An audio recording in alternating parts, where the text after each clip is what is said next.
75% of people are scared to speak their minds and that political violence, abuse, rape and death threats are commonplace in our society. I mean, I'm not surprised. We've been saying this for years here at TalkTV. Here's a clip of Dame Sara Khan.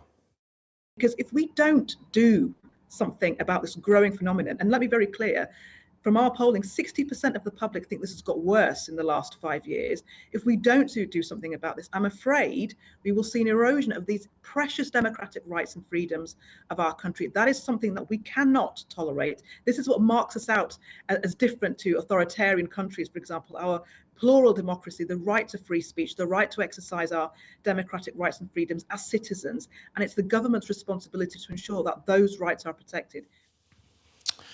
Now, Laura Dodsworth and Esther Kreku are still with me, and I'm now joined as well by comedian Dave Chawner. So, welcome back. I didn't realise you weren't actually going, so here you are still, but Dave's with us now as well. This is an extraordinary report because we didn't really know this was coming out, I think, until Sunday, kind of in the course of reading the Sunday papers in the morning, that suddenly this report... to be honest, maybe I wasn't paying attention. I didn't even know it had been commissioned.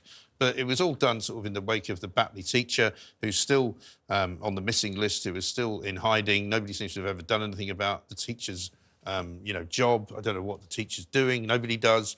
But it's a fascinating report. I'm not sure about some of the language and some of the numbers. I mean, it seems extraordinary that 75% of people have suffered death threats and rape threats. And I mean, I know social media is pretty horrible. I mean, I've suffered all of that, but most people, I assume, don't, do they? No, of course not. Look, I think that some of the sentiment behind this report is very well meant and very important. You know, what happened to that teacher at the school in Batley is horrific. Yeah, and it's still happening. And it's not a purely isolated example. But I've started reading the report and I haven't completed it, so I'm sorry if my reading of it's not completely coherent, but there's a few things about the report which strike me as a little bit concerning.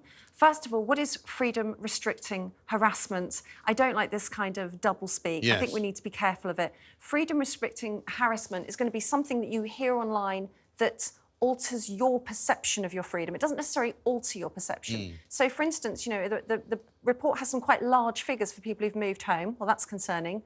Out of a survey of about 1,000 people, I'm not quite sure who they've surveyed, but a lot of people claim to have left social media or to have experienced it on social media.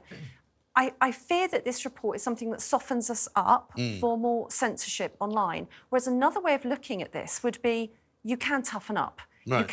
You can actually encourage people to be resilient in the face of name-calling or online hate. I mean, there are limits. When somebody incites violence or hatred or actually physically threatens you or your livelihood or something, that's something to take seriously.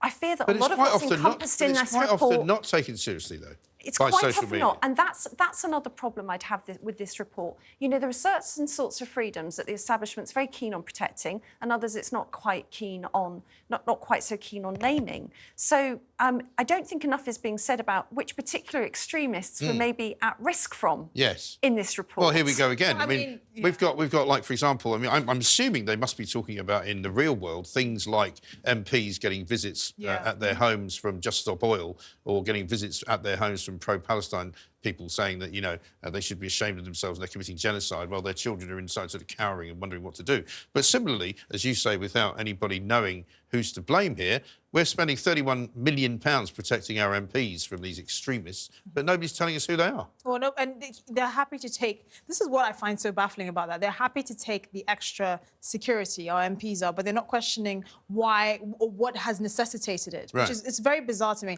Look, I'll be generous and say that I think with this report, or even of commissioning this report, the government's heart is in the right place.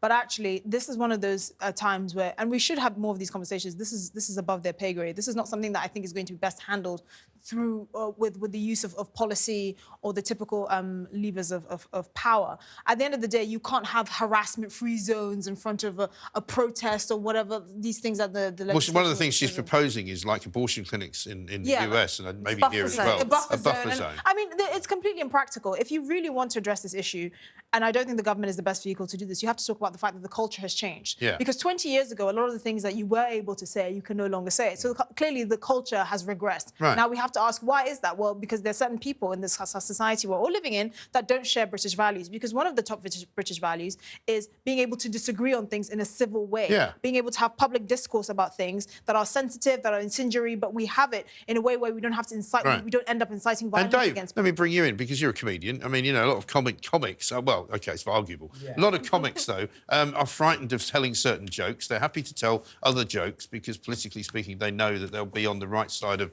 you know, whatever the common view is.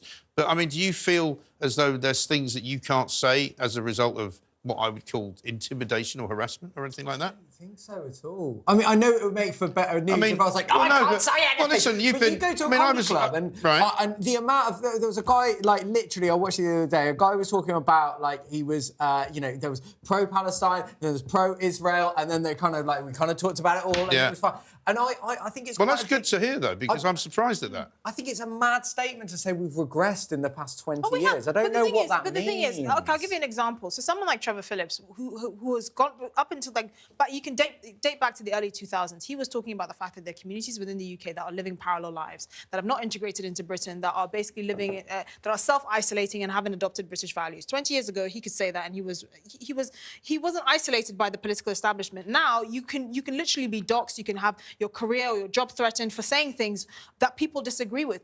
We may not have regressed. It may not be obvious in comedy because obviously comedy is where you push the limits. Obviously, you can't have the same kind of police on thought or language. But I get messages all the time. Well, you can in Scotland now. I can't say these things because I might lose my job. It is a real thing. There is a culture. People are feeling more censored because the social media, unfortunately, has made the repercussions for just stating an opinion unbearable. Well, we haven't mentioned the trans lobby yet, have we? No, but back to the buffer zone. I think the buffer zone outside of school is a ridiculous proposal. Right. Instead, how about not diluting the definition of Islamophobia? Right. So that it's not ever considered acceptable to hound a teacher out of a school for showing a cartoon of the Prophet Muhammad. Because that's the bottom line. The teacher was hounded out of school and the teacher has never returned and never will. And that's the problem.